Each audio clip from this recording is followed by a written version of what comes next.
Hello viewers. आज हम पढ़ेंगे DSSB जो कि एक बोर्ड है दिल्ली का।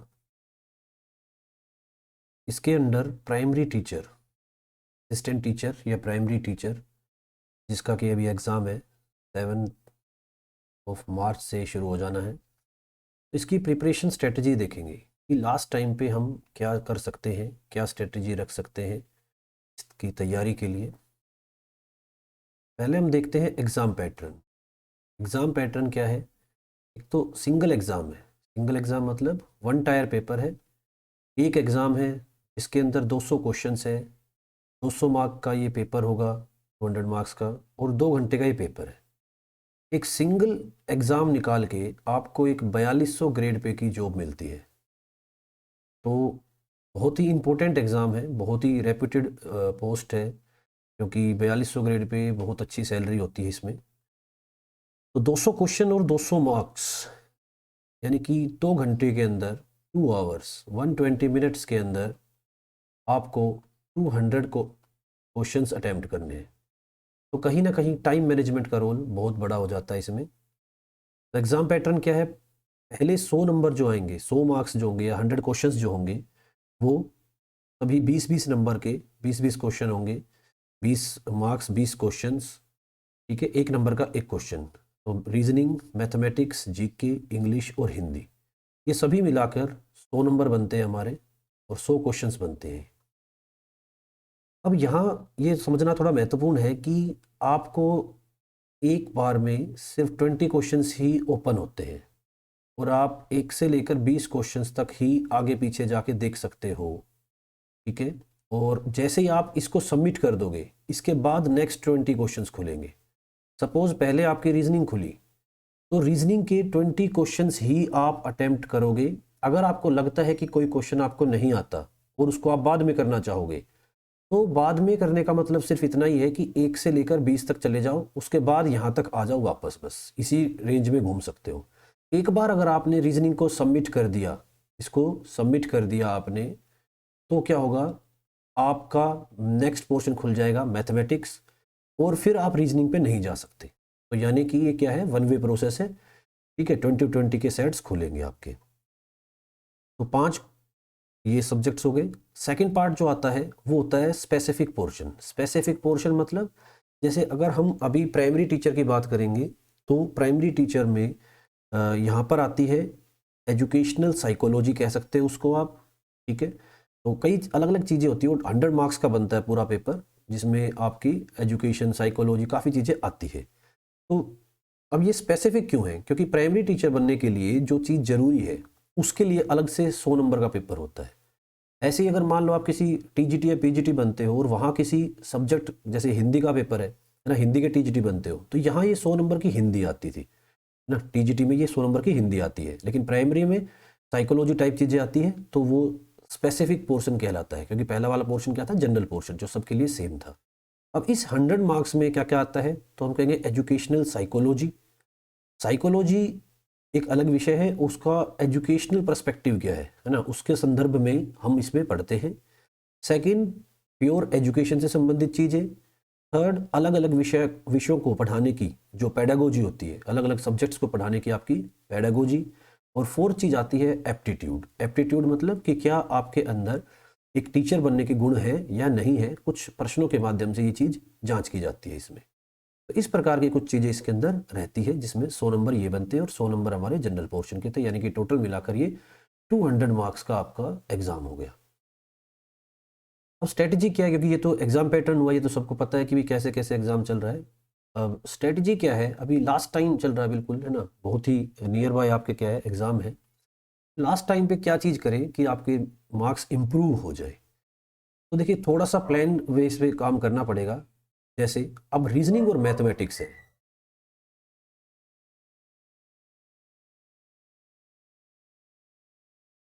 तो रीजनिंग और मैथमेटिक्स में अगर हम देखते हैं, तो हम कहेंगे कि यार रीजनिंग और मैथमेटिक्स में सबसे बेहतरीन है कि आप टीजीटीज और पीजीटीज, इन दो, जो ये अभी अभी एग्ज़ाम हुए हैं रिसेंटली ही 2021 में, अभी टीजीटी और पीजीटीज के कुछ एग्ज़ाम्स हुए थे।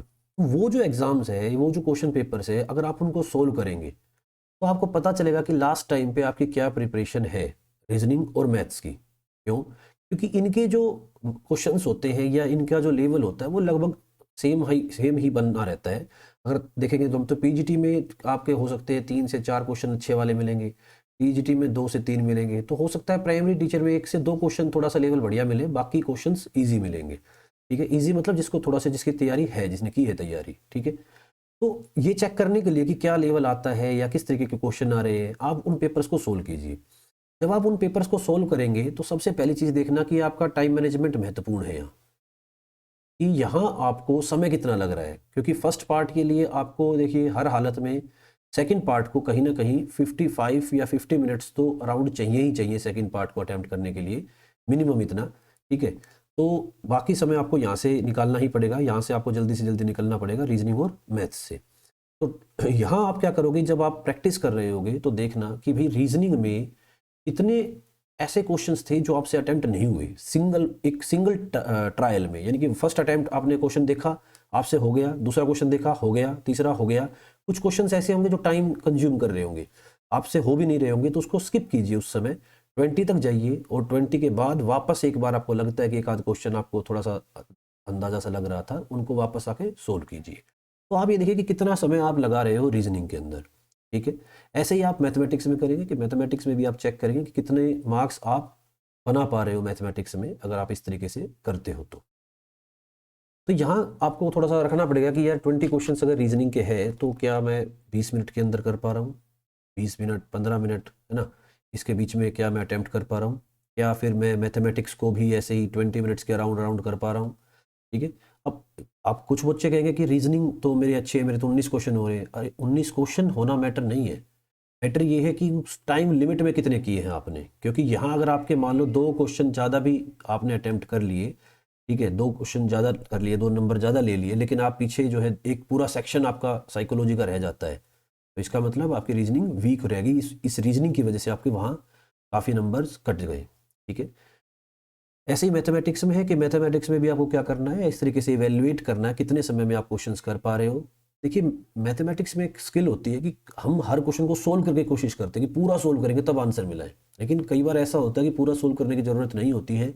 ऑप्शंस ऐसे होते हैं कि सवाल को देखा और लग जाता है ऑप्शन, लेकिन हम पूरा सोल्व करते फिर ऑप्शनों को देखते हैं। ठीक है, तो ये कुछ चीज़ें रहती हैं जो हमें ऑब्जर्व करके देखनी चाहिए।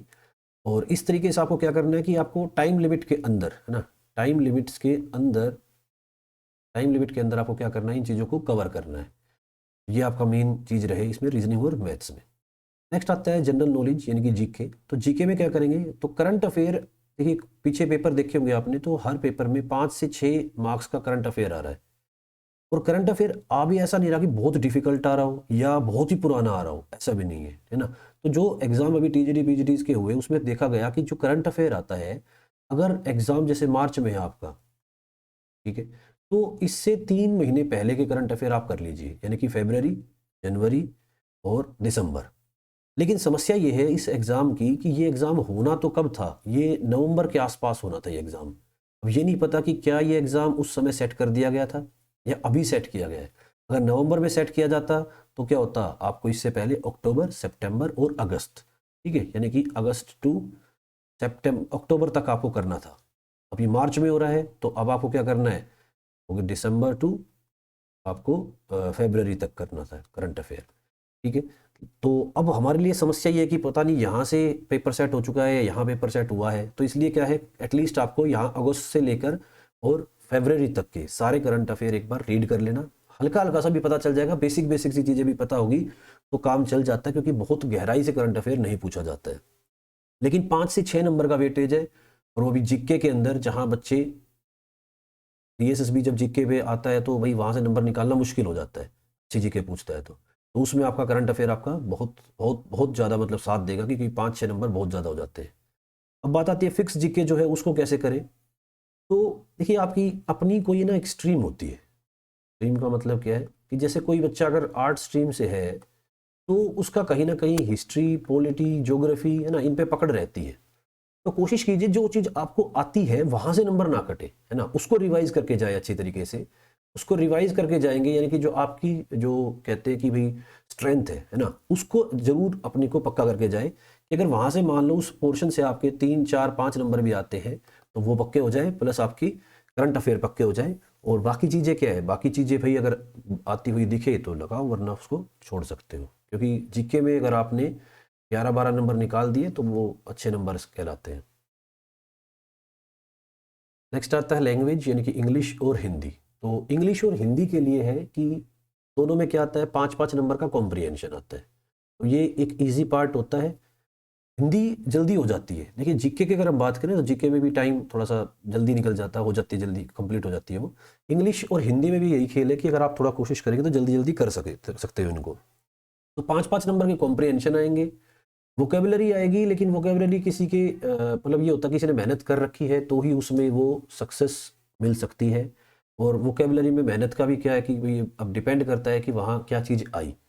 तो यही है कि वोकेबलरी अगर पढ़ी हुई आ जाती है तो अच्छा होता है, वरना फिर क्या करो, ऑप्शंस को एलिमिनेट करते हुए वर्ड्स की नेचर को देखो कि वर्ड का नेचर कैसा है ना, पॉजिटिव नेचर वर्ड है या नेगेटिव नेचर वर्ड है, ऊपर जो पूछा गया है वो कैसे वर्ड, उसका नेचर कैसा है। तो ये चीज़ें देख के आपको वोकेबलरी को अटेम्प्ट करना पड़ेगा और कोशिश करना जल्द से जल्द कर पाओ। रूट वर्ड्स पकड़ सकते हो इसमें थोड़ा सा वर्ड्स के बीच में, कि हाँ भाई जो वर्ड है उसका क्या रूट वर्ड है, जिससे थोड़ा सा लिंक चीज़ें हो सकती है। ग्रामर, देखिए हिंदी में ग्रामर में स्पेसिफिकली काफ़ी कुछ चीज़ें हैं जो लगातार पूछी जा रही है, जैसे चिन्हों से क्वेश्चन आ रहे हैं, विराम चिन्ह जो होते हैं, ठीक है, उनके द्वारा क्वेश्चन पूछे जा रहे हैं लगातार। आपके काल जो है, हिंदी के जो टेंस होते हैं उनसे क्वेश्चन पूछे जा रहे हैं। वाक्यों के जो प्रकार होते हैं, वाक्यों के प्रकार, उनसे कंटिन्यूसली क्वेश्चंस पूछे जा रहे हैं। आपको पता है कि संधि आनी ही आनी है, ठीक है, तो संधि हो गया, समास हो गए, सॉरी समास कह रहा है वो, समास नहीं, संधि है, और हम कह सकते हैं क्या, तत्सम तद्भव, इनसे क्वेश्चन हर बार आते हैं। तो ये जो चीज़ें हैं इनको आप क्या कर सकते हो, थोड़ा सा रीड कर सकते हो, थोड़ा सा पढ़ सकते हो अच्छी तरीके से, ताकि नंबर बने। ऐसे इंग्लिश में भी क्या है, आप ग्रामर को थोड़ा बेहतरीन कर सकते हो, और सेंस का थोड़ा सा रोल रहता है। कई बार हमें पता नहीं होता कि हम ठीक लगा रहे गलत लगा रहे, लेकिन अगर हम सेंस को पकड़ के करते हैं तो चीज़ें कई बार ठीक होती है। तो इसलिए अटेम्प्ट तो करना ही पड़ेगा। अगर आप ये सोच के चलोगे कि मेरे को जितना आता है सिर्फ मैं उतना ही करूं, तो बात नहीं बनेगी, है ना। अटेम्प्ट करने पड़ेंगे थोड़े से, सेंस के थ्रू करने पड़े चाहे, तो आपको एक हेल्दी अटेम्प्ट की तरफ जाना ही पड़ेगा कि 15 के आसपास तो एटलीस्ट दोनों सेक्शनों में करने ही करने हैं। हाँ, आपको अच्छा, जैसे मान लो किसी की हिंदी अच्छी है तो वो 20 अटेम्प्ट कर देता है पूरे, इसकी इंग्लिश भी अच्छी है वो 20 अटेम्प्ट करता है, लेकिन जो कमज़ोर है जिनकी इंग्लिश और हिंदी, उनको भी क्या करना पड़ेगा, आपको एक हेल्दी अटेम्प्ट्स की तरफ तो जाना ही पड़ेगा, तभी बात बनेगी। ठीक है, तो ये हो गया हमारा फर्स्ट पोर्शन। नेक्स्ट आता है पेपर टू। पेपर टू, इसमें बहुत सारी चीज़ें हैं, है ना, तो एक एक को देखते हैं। जैसे साइकोलॉजी है, तो अगर आप साइकोलॉजी की बात करते हो तो इसमें हमारे कुछ टॉपिक्स हैं जिनके अंदर से पेपर में ना आए ऐसा हो ही नहीं सकता। लर्निंग है ना, ग्रोथ एंड डेवलपमेंट है, आपकी इंटेलिजेंसी है, पर्सनैलिटी है,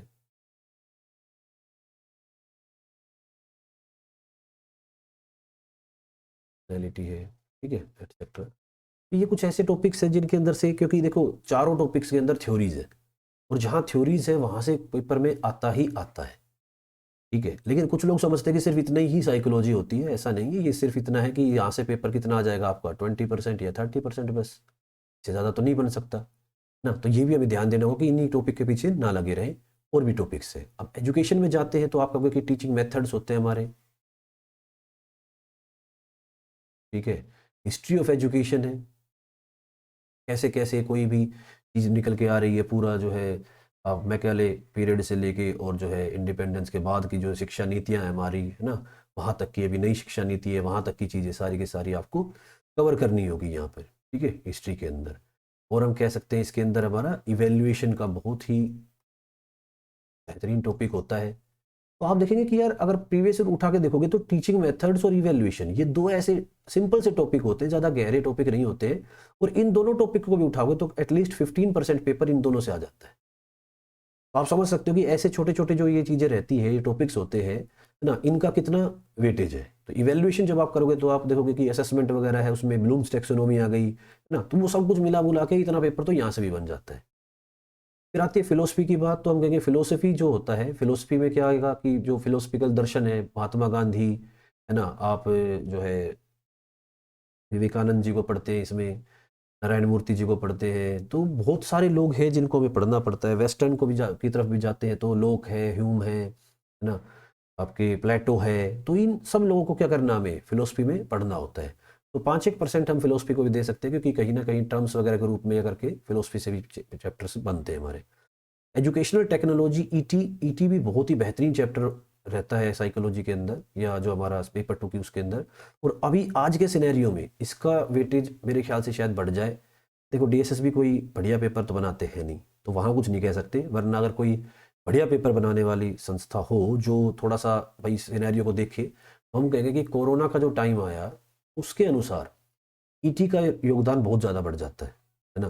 तो यहाँ से चीज़ें पूछी जानी चाहिए, थोड़ा सा बढ़िया चीज़ें निकाली जा सकती है, जनरल चीज़ें पूछी जा सकती है सिर्फ खाली, कि हाँ भाई क्लास को ऑनलाइन करने के लिए क्या क्या चीज़ें ज़रूरी है, क्या कर सकते हो, ठीक है। तो वैसी चीज़ें कुछ जो है हो सकती है यहाँ पर, असेसमेंट कैसे कर सकते हैं आप ऑनलाइन, तो ये सब चीज़ें। नेक्स्ट आती है पैडागोजी। देखिए पैडागोजी जो होती है वो अलग अलग सब्जेक्ट्स की, जितने भी हम सब्जेक्ट्स पढ़ा रहे हैं बच्चों को, इंग्लिश, हिंदी, मैथ्स, ईवीएस, ठीक है, आपकी सोशल स्टडीज़, तो इन सब की पैडागोजी सबकी अपनी अलग अलग होती है। तो इसमें कुछ चीज़ें तो होती है वो जो जनरल होती है, और कुछ हो जाती है फिर स्पेसिफिक। अगर हम जनरल की बात करते हैं तो जनरल में तो सीधा सीधा क्या आ जाता है कि भाई साइंस अगर आप पढ़ाओगे तो क्या माइंड सेट बच्चे का बनता है ना, मैथमेटिक्स पढ़ाने से क्या बनता है। और स्पेसिफिक की तरफ जाते हैं तो फिर क्या हो सकता है कि उस पर्टिकुलर चीज़ को पढ़ाने के लिए किसी ने कोई बातें बताई हो या इस तरीके की चीज़ें रहती हैं वो आ जाती है। तो स्पेसिफिक को तो देखो इतनी जल्दी कवर नहीं किया जा सकता, लेकिन जनरल चीज़ों को हम एक बार ऊपर ऊपर से सरसरी निगाह से देख के जा सकते हैं, ठीक है। नेक्स्ट आता है फिर उसके बाद एप्टीट्यूड। तो एप्टीट्यूड जो होता है वो जिस बच्चे का है वही बेहतर कर पाता है। बाकी इसमें ये होता है कि अगर आप उन सिचुएशंस को पढ़ते हो जो भी दी गई है, तो उसके अनुसार क्या होता है, सबसे पहले नेगेटिव जो सिचुएशंस होती है उनको हटा दीजिए, और फिर जो दो बचती बचती है आपके पास की जहाँ पर क्या होता है पॉजिटिव होता है, तो वहाँ हमें देखना होता है कि कौन किसका सेट है और कौन किसका सबसेट है ना, कि जो मेन चीज़ जो होगी वो हमारा आंसर बनता है, क्योंकि दूसरी चीज़ उसी का कोई ना कोई रूप हो जाता है। तो ये चीज़ें भी चलती है। इसके अलावा भी बहुत सारे टॉपिक होते हैं, जैसे रिसर्च का टॉपिक हो सकता है। डीएसएसबी ने 1-2 बार रिसर्च के बारे में भी पूछा है, बार बार।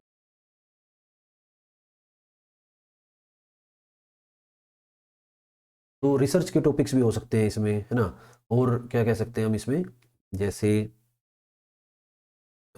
एक्शन रिसर्च हो गई, हाँ वो इसी के अंदर आ जाता है आपका। और नए टॉपिक्स में हम कह सकते हैं, जैसे आजकल एक चलता रहता है काफ़ी, जो परमानेंट टीचर्स हैं वो देखते हैं कि समग्र शिक्षा वगैरह टाइप में, ठीक है, ये काफ़ी पुरानी है वैसे चीज़ें, लेकिन अभी पूछी नहीं गई है। ये देखा जा सकता है कि भाई क्या चीज़ है ये। तो कई नई नई चीज़ें इसके अंदर आ सकती है, और डीएसएसबी हर बार 1-2 चीज़ तो नई ज़रूर डाल लेगा, ठीक है। तो यहाँ अब यह है कि आप सिर्फ इस पोर्शन के ऊपर फोकस ना करते हुए एजुकेशन वाले या फिर जो बाकी जो चीज़ें है पेडागोजी है, इनको भी क्या रखना पड़ता है, बराबर वेटेज के रूप में तैयारी करनी पड़ती है। अगर आप इसके लिए टाइम दे रहे हो तो इसको भी उतना ही टाइम देना ही पड़ेगा, ठीक है। तो ये थी कुछ स्ट्रेटजी, लास्ट टाइम स्ट्रेटजी थोड़ा सा, जिसमें आप कवर कीजिए। देखिए सेकंड पेपर का सीधा हिसाब है कि आपको थोड़ा सा एरिया ब्रॉड करना पड़ेगा, ये नहीं कि एक ही जगह में गहराई में उतर रहे हो बस, नहीं, है ना। टीचर्स पे भी डिपेंड रहकर पूरी तरीके से हम नहीं कर सकते, इसमें लिए अपने खुद से हमें सोचना पड़ता है कि भाई क्या और चीज़ें भी एक दो चीज़ें आ सकती है। चलिए, तो भाई ये आपकी स्ट्रेटजी थी एग्ज़ाम के लिए। थैंक यू, अब इतनी देर तक आपने वीडियो को देखा। देखिए स्माइल करते रहिए, यानी कि मुस्कुराते रहिए और सीखते रहिए, क्योंकि सीखना प्रेशर में नहीं होता है, सीखना जो एक नेचुरल प्रोसेस है। आपके सामने अच्छी चीज़ें आएंगी तो आप उनको हूबहू सीख जाएंगे, ठीक है। तो इसके लिए ऐसा नहीं है कि बहुत ज़्यादा प्रेशर देना पड़ता है, बस बेहतर चीज़ें आपके सामने आ जाए। और बाकी मैं हूँ यहाँ आपके लिए मेहनत करने को, किस चीज़ के लिए, आपको बनाने के लिए, ठीक है, आपका वर्किंग टीचर।